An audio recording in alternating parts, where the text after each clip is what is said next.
Bonsoir donc à toutes et tous. Écoutez, dans cette vidéo ce soir, on va faire un bilan sur cet été 2025 qui s'achève. Et oui, dès demain, nous serons à l'automne météorologique. Je vous parlerai aussi un petit peu de comment je vois la suite donc pour les prochains mois, pour cet automne.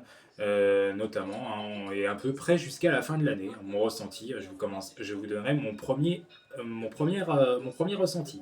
Alors, cet été, globalement, à l'échelle nationale, de toute façon, on a quand même eu un été plus chaud que les moyennes, c'est vrai, avec de fréquents épisodes de canicule qui ont eu lieu, notamment en juin et juillet. Voilà, donc ça a été les mois les plus chauds en réalité sur l'ensemble du territoire. Au niveau des conditions en Sarthe, parce que je parle aussi de mon département, donc en Sarthe, il y a eu deux vigilances canicule sur un même mois. Ça, je vous en avais déjà parlé, c'est quand même quelque chose de remarquable. Il me semble pas que c'était arrivé avant. Donc voilà, ce mois de juin a quand même laissé des mauvaises traces, malheureusement, au niveau des températures. Deux canicules sur un même mois, finalement. Donc c'est quand même beaucoup pour un été. Ensuite, globalement, au niveau à l'échelle nationale, ça a duré de toute façon, comme je vous ai dit, jusqu'au premier jour du mois de juillet.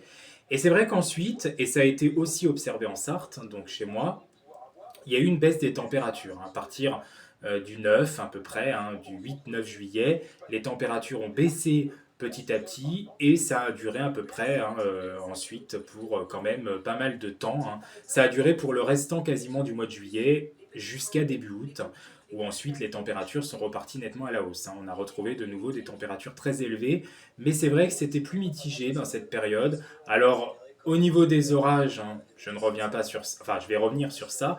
Si les orages ont été très fréquents cet été entre le sud-ouest, les régions du centre-est et les arrière-pays du sud-est, d'ailleurs, ils ont été moins nombreux sur certaines régions du nord-ouest, et en particulier entre les Pays de la Loire et le centre-val de Loire, où cet été 2025 a vraiment été plutôt décevant en matière d'orage.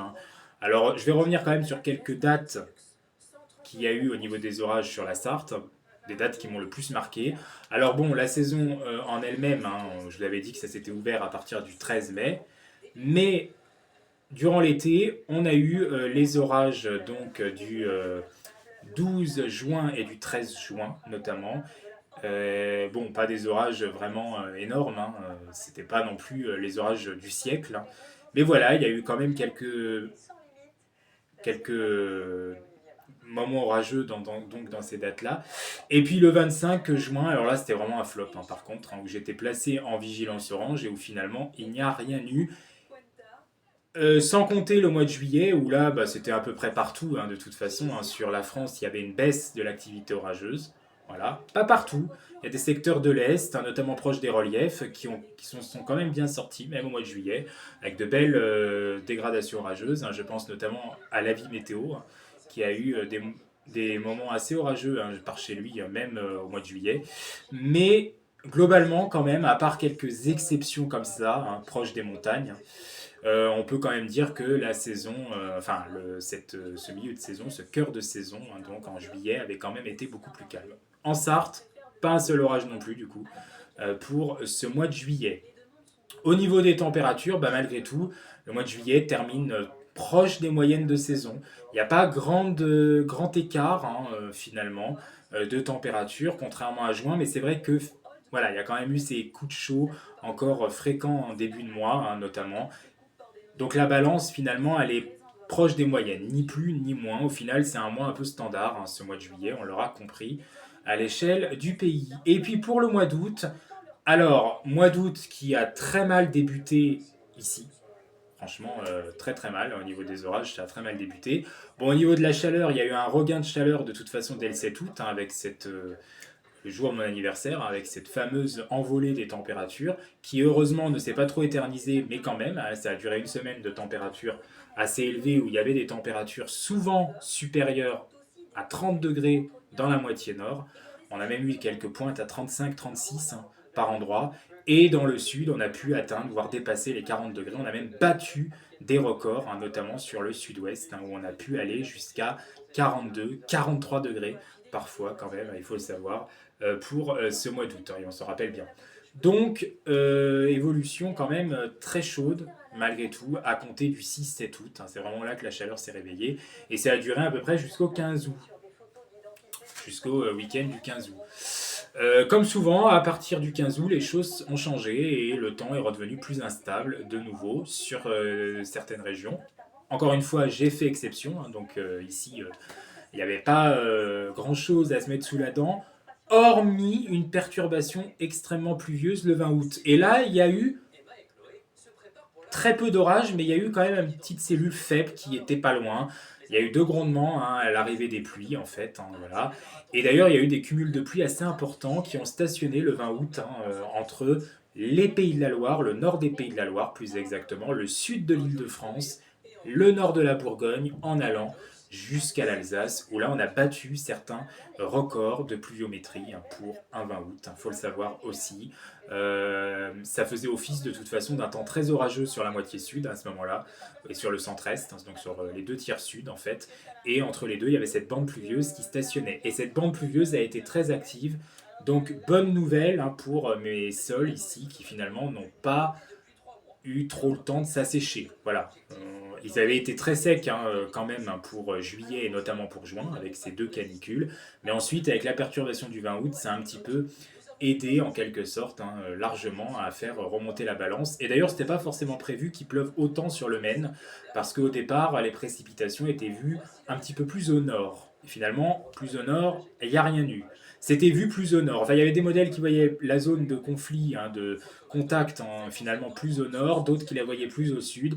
Bon, au final, hein, j'étais vraiment dedans et j'ai eu cette chance quand même d'avoir énormément de précipitations. Je peux vous dire que ça avait démarré dès 10h, 10h30 le matin et ça s'était poursuivi à peu près jusqu'à 18h, 18h30 en soirée. En plein hiver, ça nous aurait donné des hauteurs de neige conséquentes, hein. Voilà, si ça avait été une masse d'air très froide en hiver, parce qu'il faisait quand même relativement frais le 20 août, hein, de toute façon, hein, on avait baissé au niveau des températures.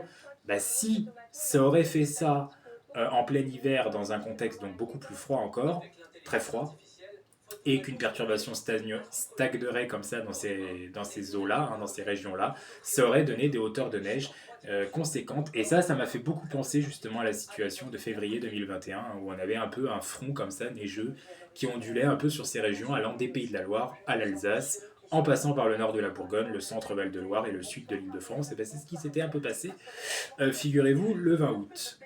Voilà, voilà. Et bon, bah alors on en vient à la dernière semaine du mois d'août, hein, qui a été quand même beaucoup plus perturbée et là beaucoup plus fraîche. C'est à partir de là qu'on a senti un parfum de rentrée se mettre en place, hein, sur l'intégralité de la France, avec encore de sacrés orages par endroits.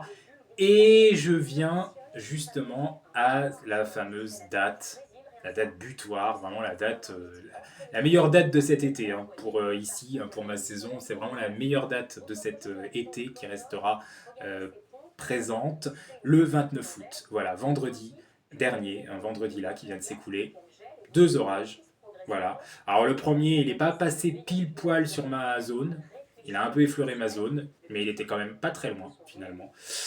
Donc il y avait des grondements. J'ai pas filmé, hein, et tout ça parce que c'est passé assez vite, c'était assez bref. Mais par contre, le deuxième orage, alors là, bel orage, hein, vraiment orage fort.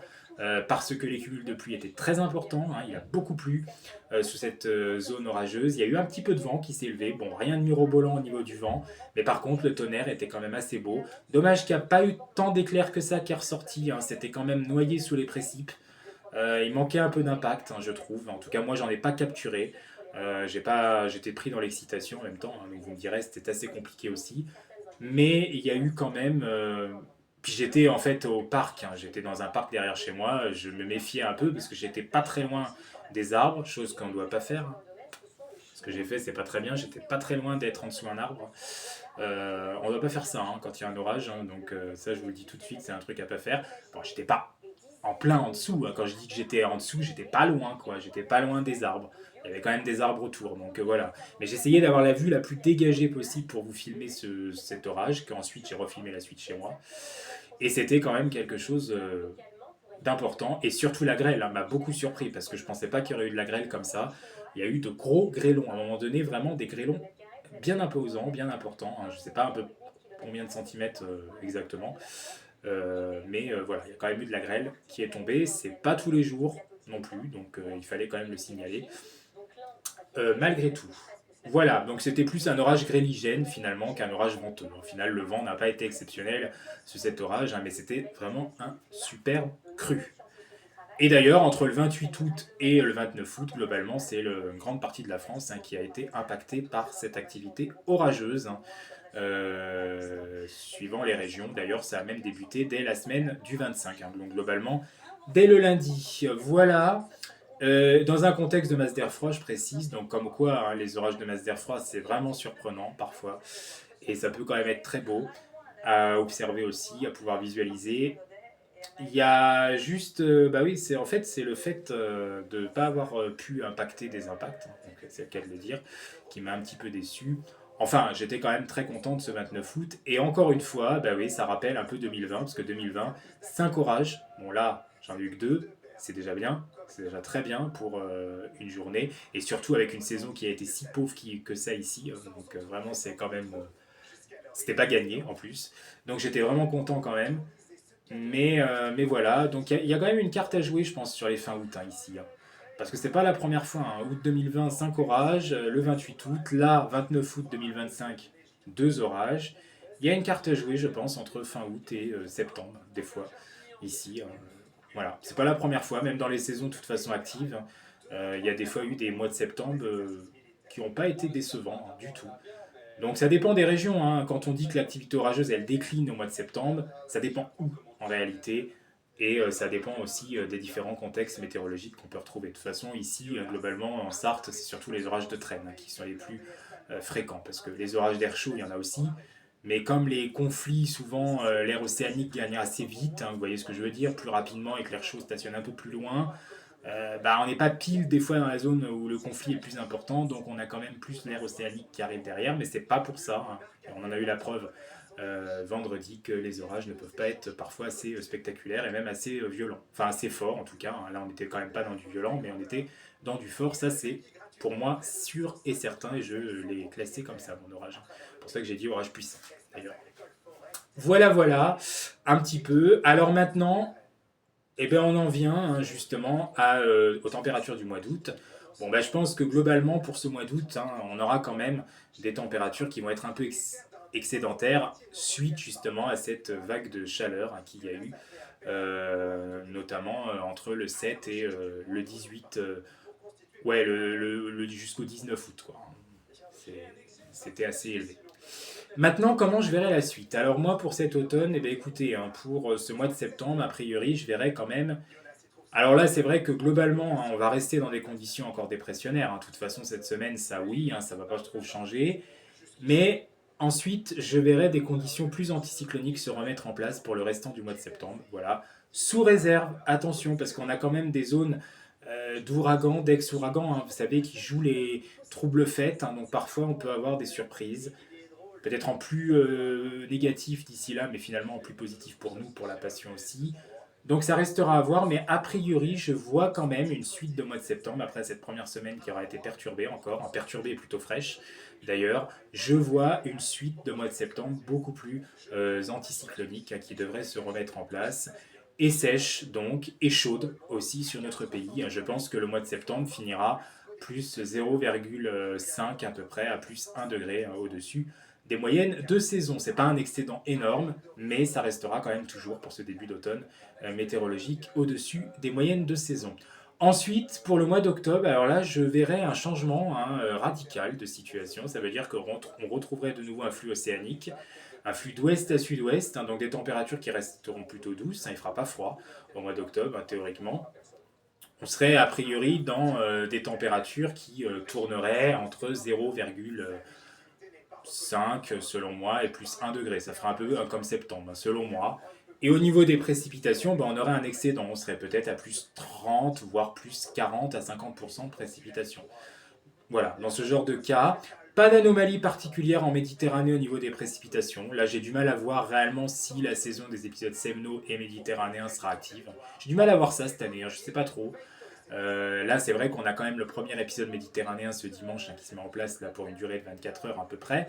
Mais ensuite, est-ce que ça va vraiment reprendre, être si fréquent que ça cet automne? Je ne sais pas, c'est le grand point d'interrogation. Ça reste à voir, la Méditerranée est chaude dans ce genre de cas. Puis de toute façon, les gouttes froides comme ça, un petit peu secondaires, on ne peut pas les cerner à l'avance. En météorologie, c'est très très dur de pouvoir les cerner à l'avance, donc ça restera vraiment à préciser. Ensuite, pour le mois de novembre, alors là, je verrai un mois possiblement plus sec se mettre en place. Je verrai les retours des anticyclones sur les hautes latitudes se mettre en place et un système de dépression qui pourrait mouliner sur le Maroc. Ça pourrait nous renvoyer de fortes pluies, notamment sur le Languedoc-Roussillon. Donc là, peut-être, au final, un risque d'épisode séveno plus présent, notamment dans la région du Languedoc-Roussillon, pour ce mois de novembre. Ailleurs, je verrai un mois de novembre quand même déficitaire au niveau des précipitations, avec des températures sans anomalie particulière. A priori, on serait à plus 0,0 degré de différence, ou alors moins 0,5 dans le meilleur des cas. Donc un mois très proche finalement des moyennes de saison côté température. Voilà un petit peu comment je verrai la suite. Et pour le premier mois de l'hiver, eh ben, je ne suis pas très optimiste, puisque je verrai un mois de décembre 2025 qui s'annonce doux. Oui, doux. Voire très doux possiblement d'ailleurs. Je verrai ce mois de décembre 2025 très doux, avec peut-être un flux de secteur ouest à sud-ouest, mais plutôt un flux d'ouest rectiligne quand même, avec de vastes dépressions qui pourraient se mettre en place sur le nord de l'Europe. Et proche de chez nous, il faudra surveiller vraiment ces minimums. Ils pourraient occasionner des coups de vent, voire des tempêtes. C'est ce que je pense, en tout cas pour ce premier mois de l'hiver météorologique. Voilà, avec des températures qui seraient situées plus 0,5 à plus 1, voire 1,2. Pourquoi pas même davantage au-dessus des moyennes de saison, ce qui n'est pas anodin. On pourrait monter peut-être, selon moi, jusqu'à 2 degrés au-dessus des moyennes. Pour un premier mois d'hiver météo, c'est quand même pas anodin. Voilà, donc à retenir un automne en deux parties, un automne plutôt sec d'ailleurs. Quand on fait la moyenne, il sera un peu plus sec que les moyennes au final, à part octobre, que je verrai humide, des températures douces, plutôt douces, à part novembre, qui là verrait une certaine fraîcheur revenir, du froid peut-être même, mais ça serait du froid assez relatif, puisqu'apparemment le début de l'hiver, en tout cas moi je le vois comme ça, serait doux et serait par contre très perturbé et très humide, avec vraiment un flux zonal actif qui pourrait peut-être nous donner des coups de vent, voire des tempêtes. C'est selon moi ce que je verrais. Pour la suite, je préfère pas me prononcer, c'est beaucoup trop loin bien sûr, et il y aura beaucoup de facteurs pour le cœur de l'hiver qui devront rentrer en jeu d'ici là. Voilà, merci à toutes et tous d'avoir suivi ce bilan concernant donc l'ensemble de cet été à peu près, comme j'ai pu l'établir. J'ai sûrement oublié des choses, mais là c'est un peu, voilà, à ma façon. Et c'est aussi pour mon département, pour cet été 2025, et ensuite comment je vois la suite pour cet automne et ce début d'hiver, pour finir l'année 2025. Allez, à toutes et tous, à très bientôt et merci.